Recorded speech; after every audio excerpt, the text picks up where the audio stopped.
The University of Oregon is located in Eugene, a city of 80,000 people, situated in the lush Willamette River Valley. Midway between Cascade Mountains and the Pacific Ocean. Touchdown, Stewart. Yeah, I got your speed right here. Hey, ball corner 10, outside punt. Are you kidding me? I'm really proud of where this team's at. We got a lot of work to do. What's the deal, Duck family? I am Kenjon alongside Jay Stu, and this is the third episode of the Ducks of a Feather podcast. Stu, we got some things to talk about. Let's get into it. But first, how we doing, man? I'm doing fantastic, brother. How you doing? Blessed and highly favored. I woke up this morning, okay? I woke up on top of the ground and not the ground on top of me. Yes, sir. Did you put lotion on this morning? Absolutely. You know I stay oiled up. I got to take care of this black gold out here in this desert. Yeah. That sun shining on you. You got to make sure you take care of with it. That golden hour. Man, so listen, 2 weeks into the season, going into the third, Oregon sitting at 2-0, had Boise State coming to town. Tell me what you thought. You know, it's never as good as it looks, never as bad as it looks. You're going to hear me say that many times throughout the year. When you watch film and you look back at what was done on the field, a lot of missed opportunities. I still want to harp on this. The level of focus on details and execution, that's our problem. Focus on the details and execute. It's basically just doing the fundamental things the right way, doing them consistently. You know, I don't think Boise State's a bad team. Not at all. But we have better teams on the schedule that we're going to be playing. What about your thoughts, man? I'll give you the good first. I was excited to see the ball get thrown downfield. I love to see the explosive in the pass game. I love to see the explosives in the run game as well. I love to see Jordan James really get going and running the ball like I seen him run in the spring game. When I watched him run that ball in that spring game, he was a force. Whoever was in front of him, he was going to make you feel him. You were going to feel him, and that's what he did in this game. Talk about how important that is for a running back. You know, you have Ashton Jeanty come into town, right? You think that level of play is going to go up, right? Do we want to talk? Do we want to give him some love? Are we not allowed to do that right now? Ashton Jeanty came in there and gave us the mollywop. Well, listen, he said, I'm going to come here and put my feet on your couch. Yes. 25 for 192 and 3. If I'm on defense, I'm thinking to myself, I am not about to be part of this man's Heisman resume. That's basically what happened. We was part of my man's resume. It ain't basically. My man ran for almost 200. He was 8 yards shy of 200. But here's the thing. We'll see some more good backs, but we won't see another Jeanty. He's one of a kind. We won't see another him. You know, Ohio State has some backs. Michigan has some backs. But we won't see another him. I thought our run defense would do better than what they did. Right. Based on who was coming to town. Based on what we seen versus Idaho. I thought that they would be more up for this challenge, and they weren't. Another thing I seen in this game, pressure. We still are not handling pressure well. In the first half, we gave up 4 sacks. Pressures, the pocket closing in. We have to get better at protecting. Dylan continues. I've seen him get a little bit more comfortable in game 2. It's imperative that he finds his flow and finds his rhythm now and right like yesterday. His pocket awareness has to increase. Offensive line is definitely an issue. They've had 11 different rotations. Yeah. And that ain't it. No cohesiveness. And I know we have one guy that we're missing. These guys that are suiting up, this is your opportunity. Yeah. You got to go out there and ball out. Absolutely. Like, you step on that field, it's game time. Yeah. Read your keys. Just do the things that you've been coached on. I mean, 7 sacks in 2 games. 7. You know what the number one killer of a drive is? Sacks and turnovers. Yes. So we've been doing all of those things too much. Yeah. I mean, when you have 2 drives that are 5 plays or more, that ain't going to do it. On the defensive side of the ball, like if it wasn't for this past game, Boise State trying to actually win the game, they're out there passing the ball. They passed the ball 40 plus times. Yeah. I'm not mad at where we're at. I just want to see us make the proper corrections. So far, we have not. And again, this is preseason. Obviously, it's early in the season. You know, there's going to be hiccups here and there, but I have to see this team grow at an astronomical rate come week 3 because you're going right into Big Ten play right after that. So now there's no more half stepping. You got to hit the ground running. So this team has to grow. In my opinion, this is an undisciplined team. We aren't as disciplined as we need to, and that is going to cost us in games with some of these penalties we get. Yeah, 9 penalties this past game. Playing against a good football team, not a great football team, but playing against a good football team, you're going to lose to that good football team. I will say the schedule is in our favor. We at least have the games that we're supposed to win on paper. Right? These first 3 games, we have these games to basically figure these things out. Right. You know, typically we would like to see, you know, our starters go in there, get like 4 drives in a row where we scoring touchdowns and our defense executing and stopping offense consecutively. Right. And then we get to see the second string guys, the third string guys, see what the future holds. We ain't been able to see none of that. It's good that the guys that you need to get reps are getting those reps. Those guys that are going to be playing a major part of your schemes come late in the season, they're getting the reps that they need. But you also want to prepare, like you said, those younger guys that are coming up, you also want to prepare them for live bullets. You also want to prepare them for, you know, just in case someone's not available for the game. The next man up mentality. Anybody that you want to speak on, good, bad, or in between. Special teams. Man, special teams be special. Look, I got Tez, not to cut you off, Stu. I got beef with you, bro. We got beef. What happened? You left some meat on the bone. Oh, he left some meat on the bone? Oh, my God, did he? Listen, Tez, and this is coming from someone, I had ignorant confidence as a returner in the NFL. I was known around the league as a guy that would not fair catch. I didn't care how close you were. I didn't care. My motto was, if you're a killer, you're going to have to show me. And if you show me once, you're going to have to show me again. That was my mentality. There was a punt return where you fair caught it. You had about 6 or 7 yards with no one around you. Oh, yeah. The return that you had your touchdown on, you caught the ball with the guy right in your face, slid to the left, got him up off you, and went on and did what you did. I need you to have that confidence always in your ability. One, be smart, but know and understand. It's film study.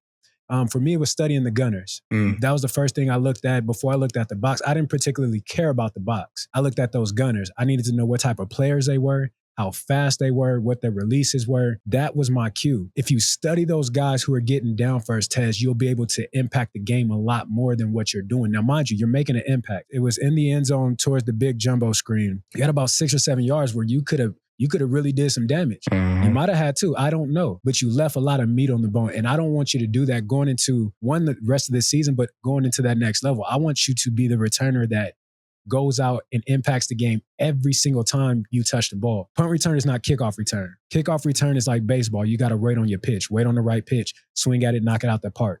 Punt return is about swinging as many times as you can and impacting the game, but also being smart. So Tez, if you need something, bro, I'm here. I got you. I just want you to do great and be great. Sorry, Stu, go ahead. I know that was a long rant. Nah, man, Tez, listen to my dog, man. He fast too. All right? I used to be him a little slower. Fast people talk to fast people. And when they have some things to, offer as far as advice, you got to listen to fast people about fast things.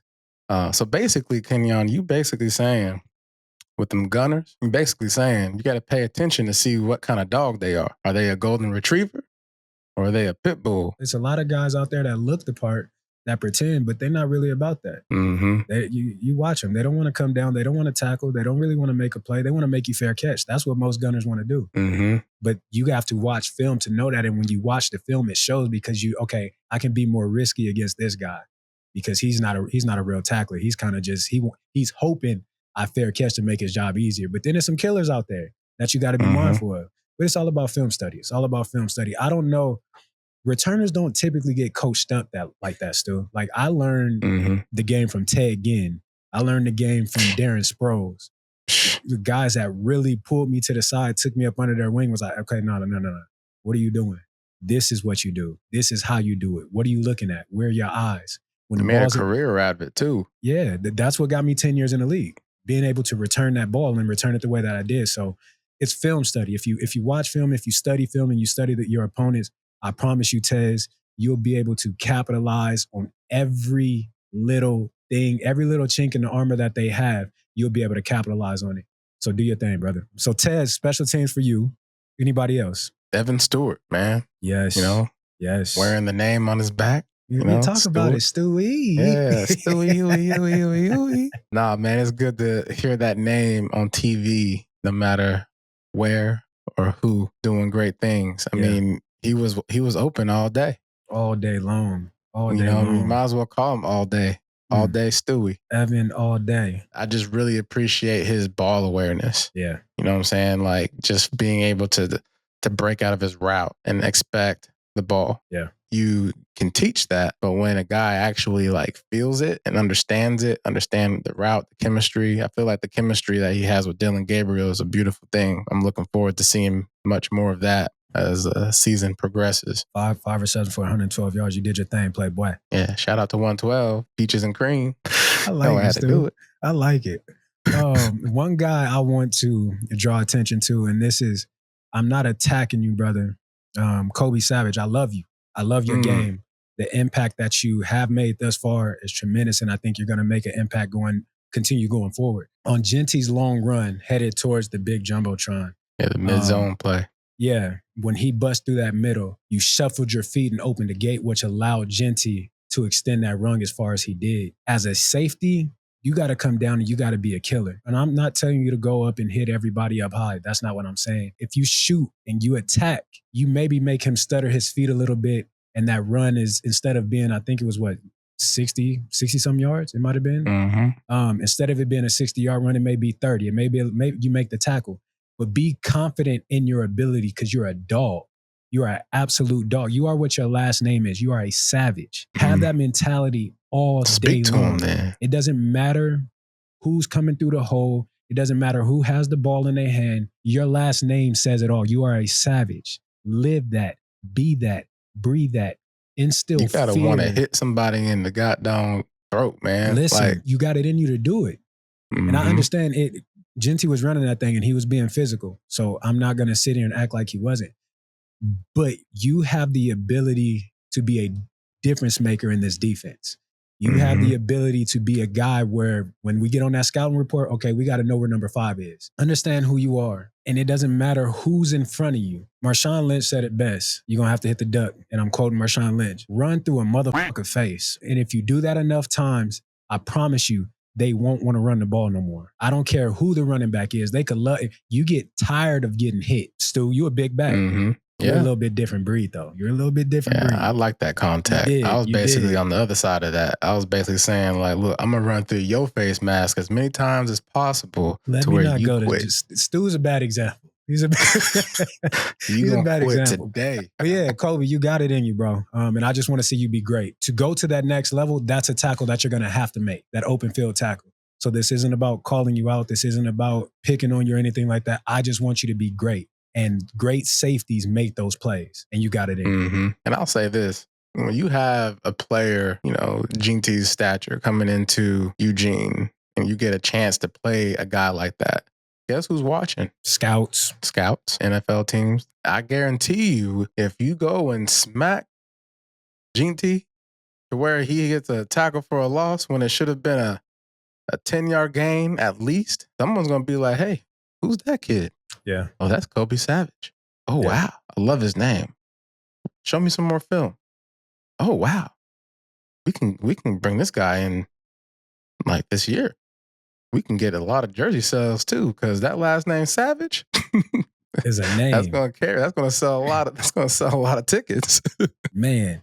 And listen, speaking of names, this was perfect. The Namesman Award of the Year for me goes to Atticus Sappington. Okay. That is a name. I heard that name. I said, oh boy, you got a name on you. You got a name on you. Game of Thrones, Narnia. Atticus. What is it? Bridgerton.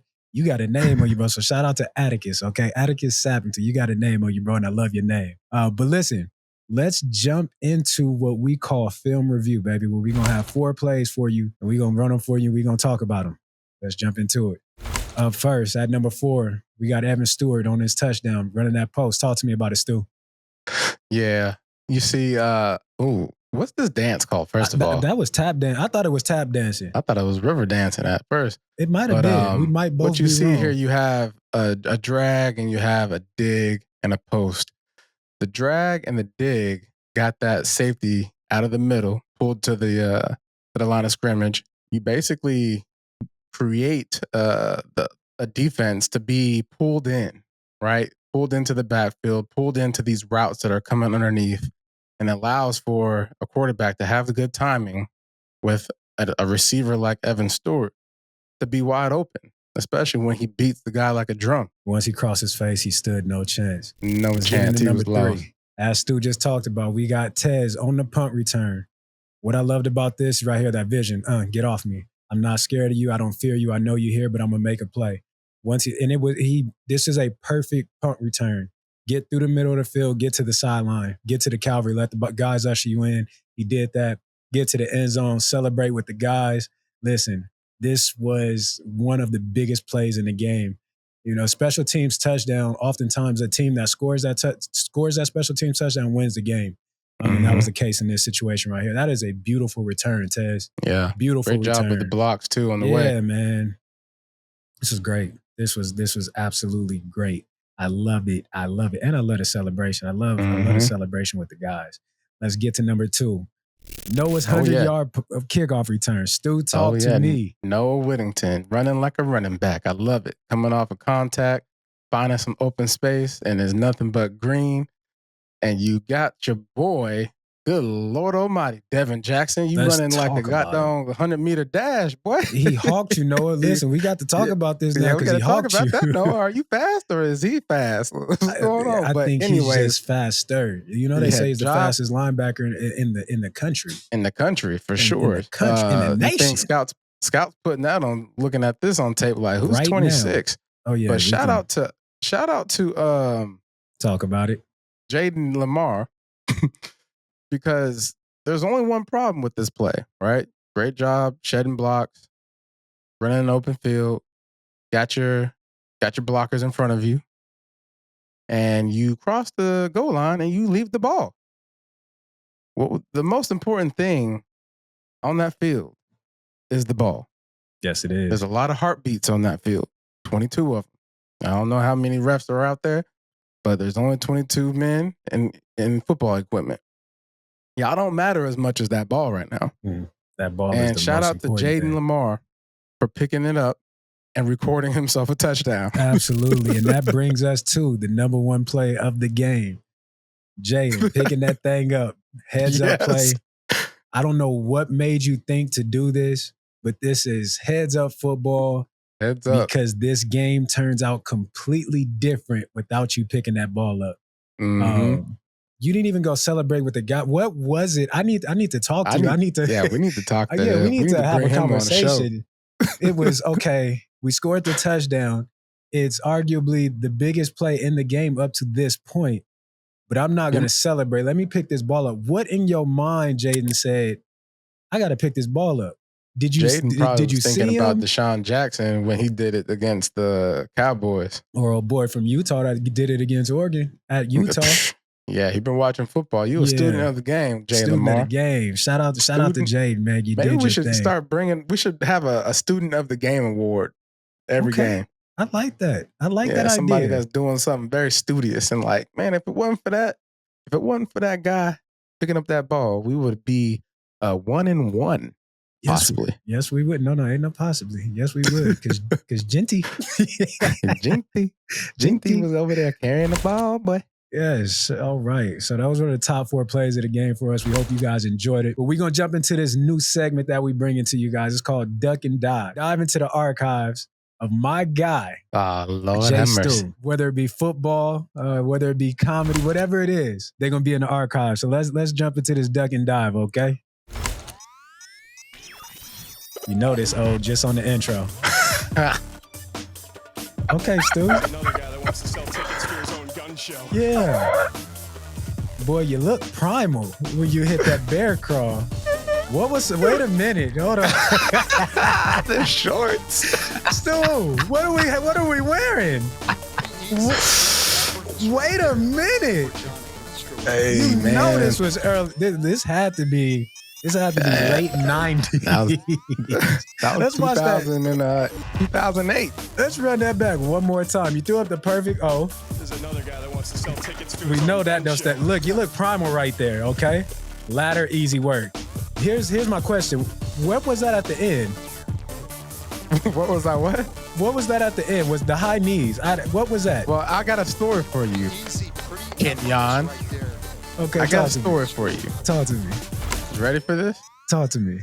So that was probably in February, like around the Super Bowl, either after the Super Bowl or right before the Super Bowl. I was coming off of a season where I had messed up my toe. Right. I And remember. after the combine, I had surgery on my toe. And so I did that whole little circuit there with a messed up toe that needed surgery as I was in Arizona training for the combine.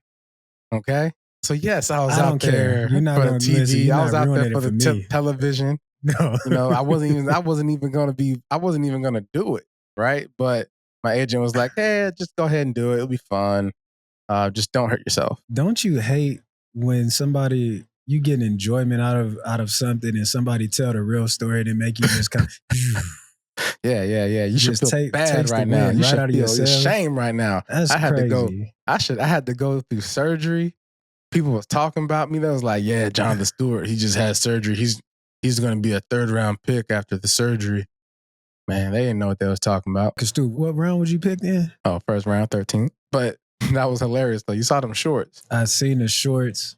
The shorts was down to my I socks. seen the movement. Yeah, no, you was wearing capris out there. Okay, not lazy. That is duck and dive.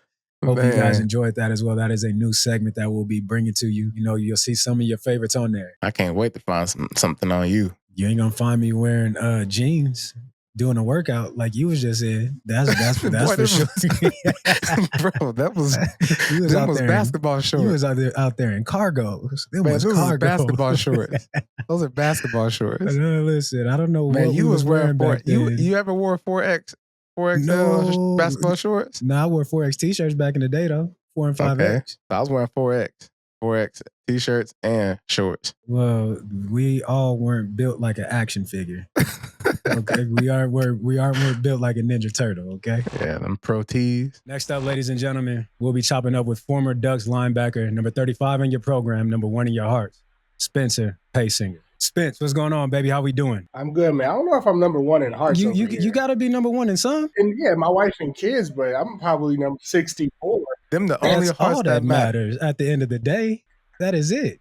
So you're number 1 in some hearts. Happy to be here. Before we get going, let's introduce Spence the right way. He was a linebacker at Oregon from 2007 to 2010. And he's now an entrepreneur where he's producing, he's writing, he's doing it all. He's a jack of all trades. Ladies and gentlemen, Spencer Paysinger. Spencer, let's give him a round of applause. Clap that up for my guy. Clap that up for my guy. Good seeing you too, man. Super Bowl champion, by the way, too, huh? Yeah. Jeez, I'm just surrounded by Super Bowl champs around here, huh? Everybody got a ring besides Jay Stu in here, huh? Spence, what's going on, man? How are we doing? How is life treating you?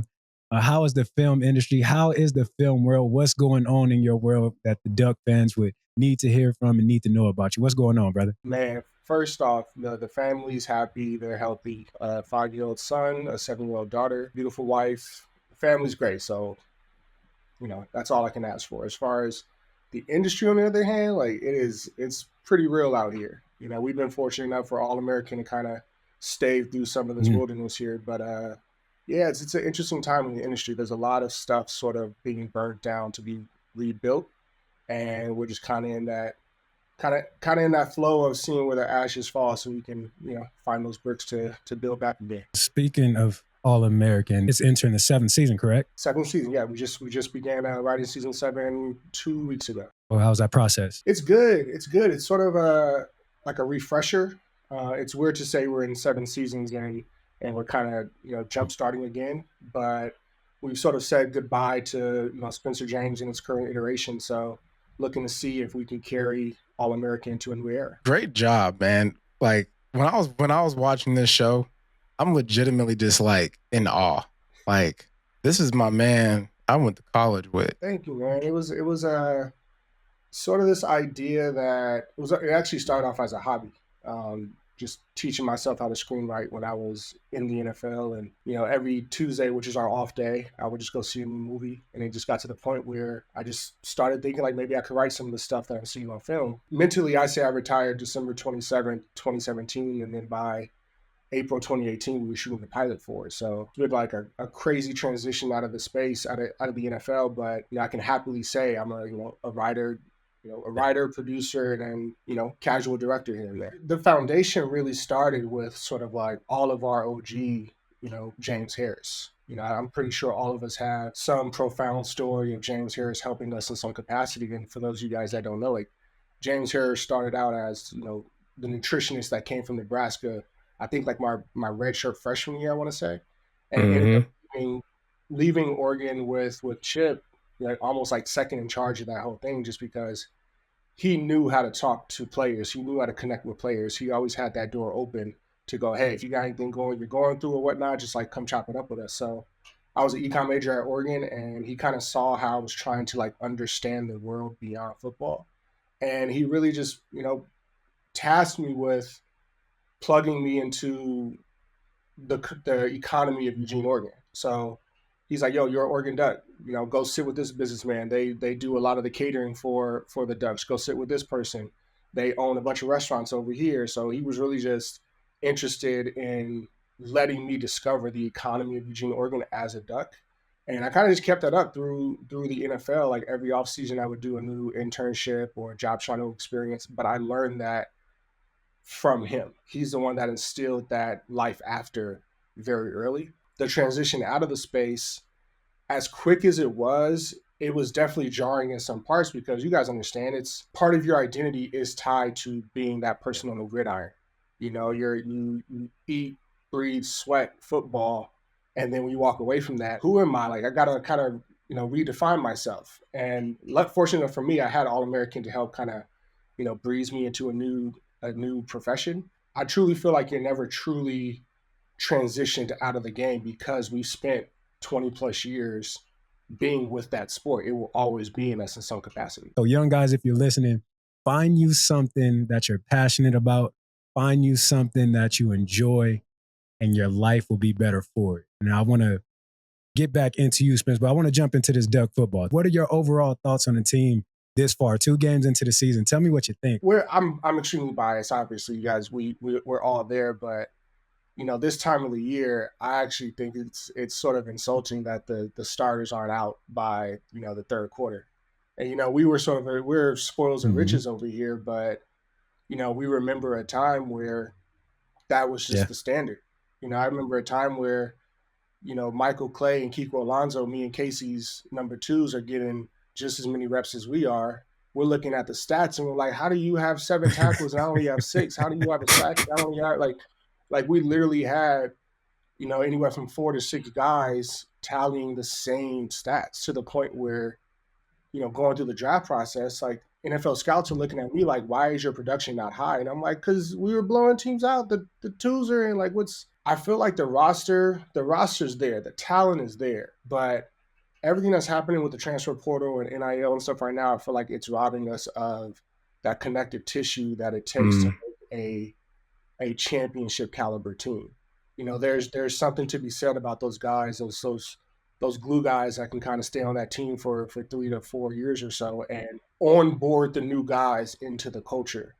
And the fact that we're likely going to have to see a new team every year and a half, it's not the best feeling in the world. I just hope that they figure it out before we get into some real ball. Everybody's looking at Ohio State coming in a couple weeks, and it doesn't really get easier after that. So they're too talented to be having the misfires that they're having. They definitely need to impose their will. They need to know who they are. And I'm not saying they don't need to honor us. They don't need to honor past eras. They really need to just define who they are. They can't just throw their roster onto the field and go, on paper, we're better than y'all. Because like we saw, Boise was getting in them. Yeah. You can spend the money, you can get the high price guys, you can get the mammoths to join the team, but at the end of the day, when they step on the field, do they know their assignment and are they playing together? That's one thing as a defensive player. I didn't see a lot of them playing together last week. I saw a lot of individualism. I saw a lot of personal branding on the field. It felt like every single play had some type of tag on it, or DBs doing this and all that. We came from that Chip Kelly era. We couldn't do none of that. We couldn't do it. Yeah. Maybe this is my trauma talking, but I'm like, I say it out to say, I want to see them together a bit more, not necessarily getting bailed out by special teams or having that one play that's like, whoo, now we're in front of them. Like from the first snap, you have to impose your will and not give bad and decent teams a chance to play with you. Yeah, because we talk about this all the time. Don't be putting no bad film on tape. You know what I'm saying? Like, if you show that you doing something wrong, you exposed.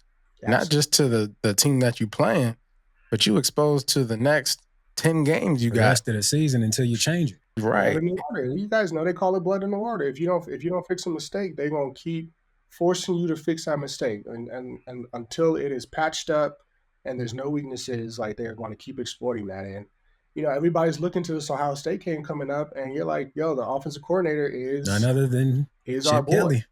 And he does not have to be the head coach. He does not have to be in the spotlight. He's probably back to his sort of mad scientist ways. And I'm pretty sure he's looking at his roster and going, I have the tools now to go in and get a dub at Oregon. So it's I just want to see them playing together a bit more. I want them to cut a lot of that personal branding and celebratory stuff off and get back to like imposing their will on teams. Jumping back into you before we close out, what are you up to now outside of All-American, which is, for the Duck fans, just in case they don't know, it is based around you, right? How much of the show, like percentage-wise, is based on True? It's hard to say percentage because a lot of how we sort of create the storylines is I'll definitely talk through a bunch of different storylines in the writers' room, and then we'll take the central idea of that storyline and put it into sort of our machine of what it is. So there's a good percentage of it is, but after I would say season 2, we had to make the decision to go, Spencer James needs to like live on its own. Like Spencer James needs to sort of represent the, Gen Z athlete coming up in this era beyond just your perspective of when you were in high school and college, damn near 20 years ago now. So I feel like anything after like 2 seasons we've been playing with house money, like the fact that we've been on this long, the fact that we've gone through a pandemic, we've gone through a industry-wide strike, and then even CW going through a sale and not knowing if any show was going to come back on their network, and they gave us the vote of confidence that said like, hey, you're a number one show, like we can't get rid of you, like we're going to allow you to bridge us into our new era. So the fact that we have a home like that on such a prominent network is great. Currently working on a film about Bill Nunn Jr., who was a black NFL scout in the late 60s, early 70s. That was the architect behind the Steel Curtain. He's responsible for about 17 Hall of Famers. He scouted himself 17 Hall of Famers. He himself is in the Hall of Fame, and he's the only black man to reach the Hall of Fame without playing the game. So just a fantastic, think Denzel and American Gangster meets Sonny Vaccaro and Air. You got me. I'm locked in. Wow. Right. It's like there's some Moneyball elements to it, because what he did was he found a competitive advantage, or he told the Steelers about a competitive advantage, because at that time, a lot of teams weren't necessarily drafting from HBCUs. So he told the Steelers, you guys will literally always be a trash organization unless you start drafting from HBCUs. And a lot of people don't know this, but the Steel Curtain, like one of the most dominant defenses in NFL history, was largely manned by HBCU talent. Don't hate me out there, Duck fans, but I'm directing a docuseries following UCLA football right now. Coach Foster, Deshaun Foster's in his first year. I mean, as a LA kid, I remember watching Deshaun Foster at the Rose Bowl, like when I was, 10, 11, when I started to become like sentient about football and my place in it. Like Deshaun was running people over at the Rose Bowl. So directing sort of an 8-episode mini doc series about that's going to live on their socials. So again, when Oregon comes to the Rose Bowl in a couple weeks, like, I love y'all. I'm gonna be there in spirit, but like I'm at work. Don't hate my guy. We got you. Yeah, right. Make that money. Get paid, young man. Get paid. Yeah, and then constantly developing and pitching both scripted and unscripted. Me and my producing partner Dane Moore, our company's Moore Street Productions, and just kind of in this industry now, moving and shaking. Like I said, writing, producing, and directing now. So it's been an absolute pleasure. We are excited about what you've done. We are excited about what you're doing. We'll definitely stay tuned. We know much success is still in the works for you, still in the future.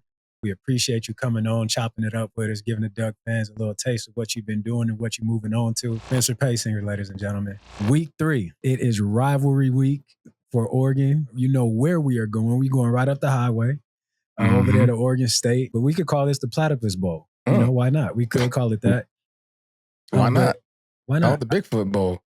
Why? I don't know. Platypus. He's beaver and a duck, whatever it is, mixed. Oh, really? That's what that is? Look, we're going to have to get a picture of the platypus while we're having this conversation right here. Put that platypus on up there, okay? I don't like the way I'm saying that, but let's jump into this game, man. So, Stu, question for you. What was the Civil War, which is now the rivalry game, but as we're calling it, the Platypus Bowl, do you know when they started playing this? When? Yeah, first year. I do not know. This game has been played since 1894. Wow.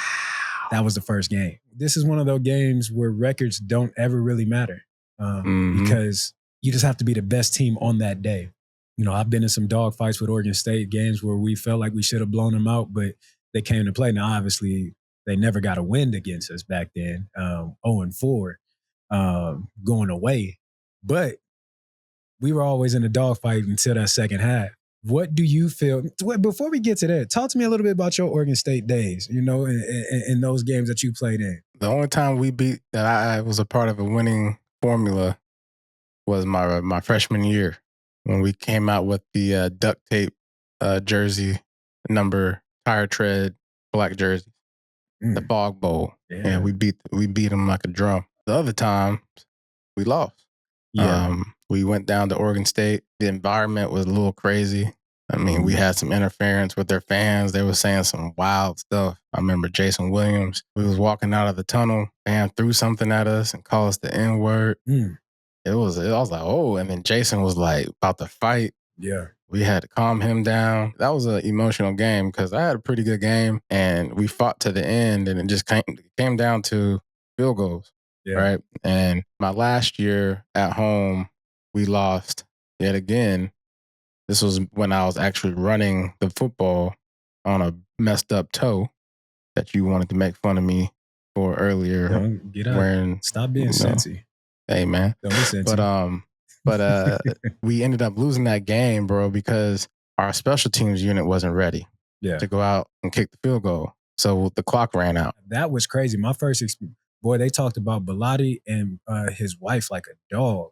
That was my first. Yeah. That was 2008. That was the game where we put 60 up on them boys. Ooh-wee. Oh, JJ. Oh, LG. Yeah, JJ went off that game. I remember watching that game, bro, because that was my rookie year. And I just remember I went to a bar with some friends. And I was like, hey, we got to watch this, the Oregon State game. Turn that on. We was in that all white, if I remember correctly. That was my first Civil War rivalry game, Platypus Bowl. That was my first one, and boy, what a time it was. I was redshirting that year, so I had an absolute ball watching that game. The Civil War is special, and it means I think it's bragging rights, man. Like when you go to a grocery store, like you wearing the Oregon jersey or a shirt or a hat, ain't nobody gonna say nothing to you. But if you lose, they're gonna be like, "Ha, go Bees, go Bees, go what? Go away." No. Go away. Hold this L and hold this L and hold this L and hold this L. You was able to deliver them L's while you was in college. We was handing them out like candy on Halloween, okay? I was out there being y'all was over here giving out work. Yeah, every year. Going into this game this year, what does Oregon need to do to win this game, Stu? Everything. What is it? What is everything? I want them to go in there with the mindset that, hey, every play is my play. Yeah, I'm going to do my job. If you got to pull and block the edge rusher, if you are offensive lineman, you pulling, and you here to pull to make sure that you solidify a running lane, I want you pancaking. I don't want you just blocking. I want a pancake. If you a safety and you see that ball in the air, go get it. And it's about 15 yards away from you, I want you running like you about to go pick it off. Go get it. If you don't pick it off, you're going to be there to make the tackle. Yeah. Okay. I just want maximized effort.